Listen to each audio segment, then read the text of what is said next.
Hello friends, welcome to my channel Riju all blog. তো এটা হচ্ছে আমার ইউটিউবের ফার্স্ট ব্লগ, যেটা আমি শুরু করব পয়লা বৈশাখ থেকে। তো চলো ব্লগটা শুরু করা যাক। তো আমি এখন রেডি হয়ে পড়েছি একটু উলবেড়ে যাওয়ার জন্য গোজি দোকানে হালখাতা করতে। তো আমার এই লুকটা কেমন লাগে তোমরা কমেন্ট করে নিশ্চয়ই বলো। ঝটপট করে গেট থেকে বেরিয়ে সিঁড়ি দিয়ে নিচে ঝটপট করে নেমে পড়ি, কারণ আমাদের দেরি হয়ে গেছে। তারপরে একটা কাকু আসছিলো, ইয়া কোম্পানির ল্যাম্বরগিনি টোটোতে আমরা উঠে পড়েছি উলবেড়ে যাওয়ার জন্য।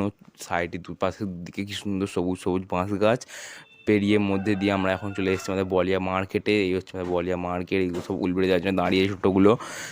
দেন কিছু কাউকে বললাম জোরে চালাতে, তারপর আমরা চলে এসেছি উলবেড়ে গদি দোকানে। এই হচ্ছে আমার পিপুন বসে আছে। তো কিছুক্ষণ চিল করার পরে আমাদের একটা হাতে লস্যি দিয়ে দেয়, আমার লস্যি খেতে খেতে এখন চলে যাচ্ছে অন্য আরেকটা দোকানে পিপুনের বাবার শ্রাদ্ধের কাজের কিছু জিনিস কিনতে। তো এই হচ্ছে আমার দুটো ব্যাগ আছে, একটা সবুজ একটা সাদা ব্যাগ। এইগুলো আমরা গাড়িতে লোড করে এখন আমরা আবার ঘরের দিকে জ্যাম কাটিয়ে চলে গেছি, কারণ গিয়ে কিছু খেতে হবে। এখন খিদেও তো পাচ্ছে না কি। ঘরে এসে দেখি মা এই সব রান্না করেছে, ভাত, শাক ভাজা, আলু ভাজা, কড়াই চচ্চড়ি, পটল ভাজা, ডাল, মাছের ঝাল, চাটনি।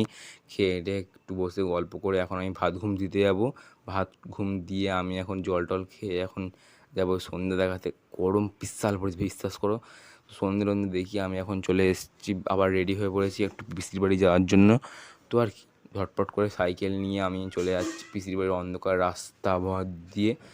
তারপরে সিঁড়ি দিয়ে নেমে চলে যাচ্ছি পিপির কাছে। পিপি হচ্ছে আমার এখানে কাজ করছে। তো কিছুক্ষণ কাজটা সারা হয়ে গেলে আমি একটু শুয়ে চিল করে নিই। তো আবারও ব্যাগ নিয়ে হাতে বেরিয়ে পড়েছি ঘরে যাওয়ার জন্য। তো আমি আমার সাইকেলটাকে নিয়ে আবারও করে চলে যাচ্ছি ঘরে অন্ধকার রাস্তার মধ্যে দিয়ে। আর একাই আমি রাস্তা দিয়ে যাচ্ছিলাম। মা এসে দেখছি এখানে আলুর চচ্চড়ি করছে। মানে পয়লা বয়সে কে খায় আলুর চচ্চড়ি আর রুটি, ভাবতে পারছো কপালটা কত খারাপ।